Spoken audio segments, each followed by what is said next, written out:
If we do not look at the unconscious, we become a slave to it. Its effects will manifest in our lives in seemingly mysterious ways, taking us into different cycles, different patterns of being, almost with a automatic kind of force. And if we are not aware and conscious of such effects, then we will find ourselves in places, situations, patterns, almost in a robotic kind of manner. You see, the unconscious is a perennial influence upon our lives, and yet we so often ignore it because of fear. Fear of that which we do not know, fear of that which we do not control.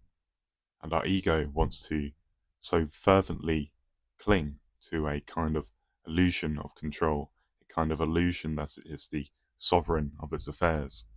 And to be reminded of how small it is, it confronts the ego with, this lack of grasp on reality, its sense of power. But I think that wisdom is knowing the limits of what one can know and what one can control. And it is this understanding and humility, really, I think. And we can, for a brief moment, relinquish control from the ego's perspective, and we can accept what is apparent right in front of us. And this is what happens when we are able to truly surrender to the influence of the unconscious. And the unconscious is something that is, by definition, beneath our conscious awareness. And it is something as well that is constantly penetrating through and underlying our conscious representations. Our conscious representations, they are kind of footprints that are left by the unconscious. And we can make certain inferences regarding our unconscious processes by looking into our conscious perceptions and asking the deeper why questions of what is it that is causing these things to appear in my awareness. And by asking this why question, and through diving our attention deeper in, we can then understand and comprehend the causes of things. If we don't ask these why questions, if we don't interrogate into the causes of things, then we are victims and slaves to its effects. And to become truly aware, you have to become open and receptive. Controlling things, forcing things is a very contracting disposition of our mind. It's a kind of tense and rigid way of being in the world. It's not a disposition of mind that truly opens ourselves to the exploration of the unconscious, to the deeper causes of things. We understand this if one takes a psychedelic and undergoes the psychedelic transformation. If their ego is continuing to be active and rigid and controlling, they will often spiral into a quote-unquote bad trip. The ego, it will cling so fervently onto its own existence and is astonished and shocked and fearful when the transformation arises. And as it continues to try and reassert itself in the domain of experience, clinging to a kind of idealized image of how reality should be, this creates a dissonance in experience, a seeming perceptual contradiction. And when reality inevitably transforms in such a way that is superseding the ego and what it wants, the ego interprets this as quote-unquote bad, and this creates this kind of perceptual negative lens on our experience, and this lens arises, this kind of stain on experience, where it's perceiving threat everywhere. It comes because of a refusal to surrender, a refusal to see reality simply as it is and not how the ego wishes it to be. To surrender the ego, to surrender this relentless striving to conform reality, one needs to simply step back and become a quiet observer, an unconditioned observer who simply watches without this relentless desire to change. And as you become this observer, this raw and pure and natural observer, you notice a kind of lightness, a kind of opening, And through this opening, one becomes receptive. They become receptive to the unconscious, to the natural harmonics of their mind, and they stop trying to force things, They stop trying to just relentlessly strive. And that's very much the ego, the nature of the ego, to constantly take us into this forward motion, this kind of wanting mode of wanting to have this, or that thing, and not feeling truly satisfied until it has that next thing. But of course, when the ego has this sort of thing, it doesn't quell the insatiable desire to want more. You just go on pursuing the next shiny object and then the next shiny object. And it's this cycle of craving and desire that restricts our ability to step back into more of a being mode, more of a state of unconditional perception, of the unconditioned observer who knows that it will not be complete through the attainment of material things, because it is already complete in its natural present state. It's the ego which creates this illusion of separation, that we are in a state of lacking, a state of void that must be filled with the gratification of something. It's the ego that makes us forget ourselves and our true identity. So then, what is our true identity? Who are we really?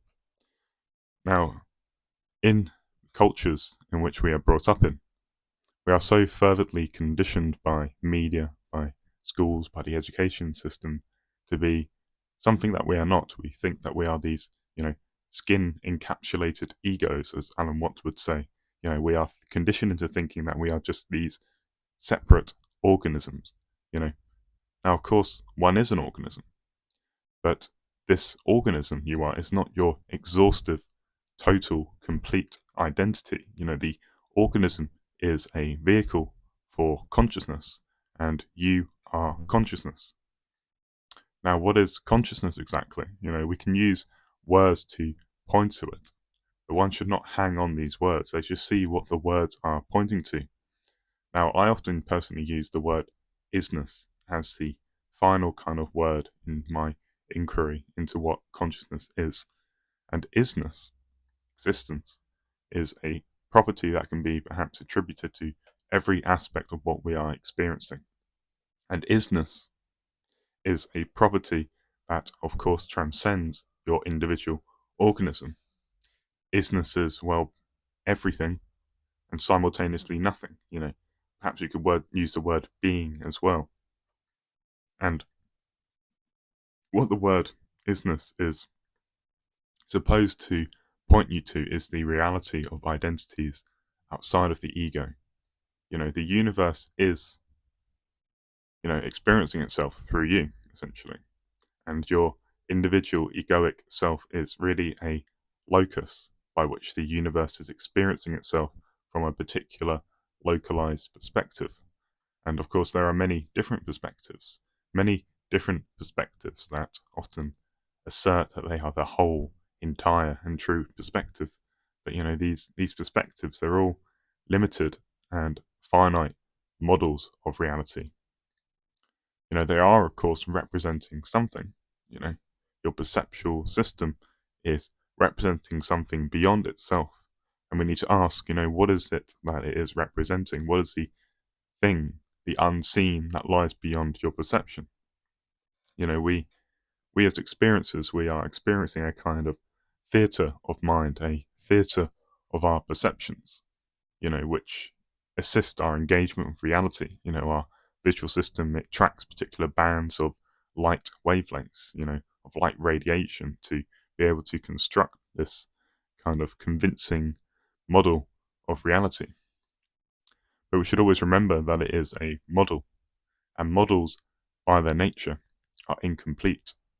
And we should ask, what is it that the models are tracking? The models, they are kind of maps, and the maps are tracking a terrain that is forever eluding the models. The models, they are these hazy, limited approximations of reality, right? They're not complete.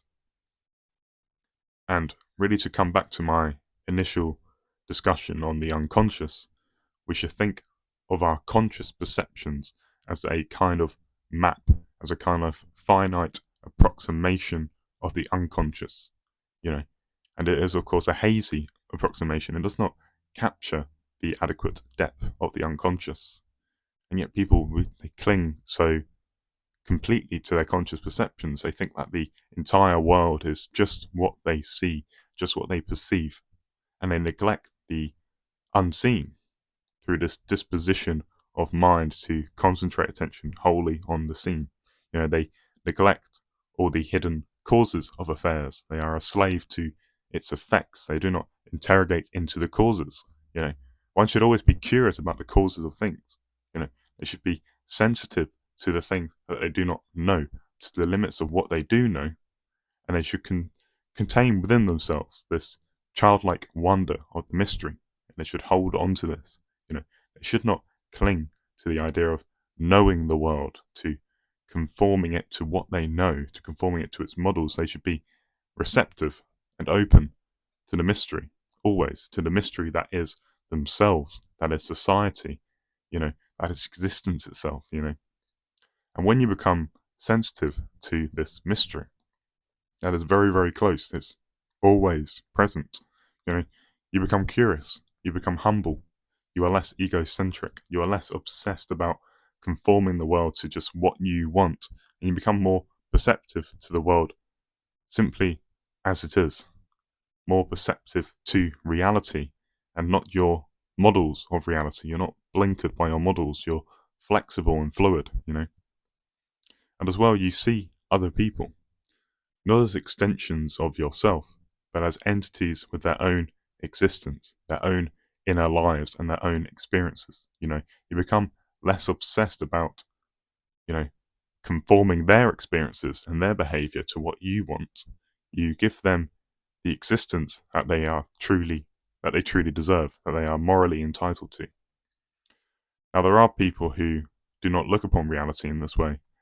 They look upon others as extensions of themselves, as pawns to play with, as things, as toys. And this is a profound affront on their moral integrity. It is not an attitude of openness. It is really an attachment to power. It's an attachment to egoic striving, the egoic striving to manipulate the world. It is not a sensitivity. It's not a moral sensitivity. It's not an altruism. It is really perhaps narcissistic and sociopathic. And, it's illusory. It's rooted in ignorance. And we should think that evil is always rooted in ignorance,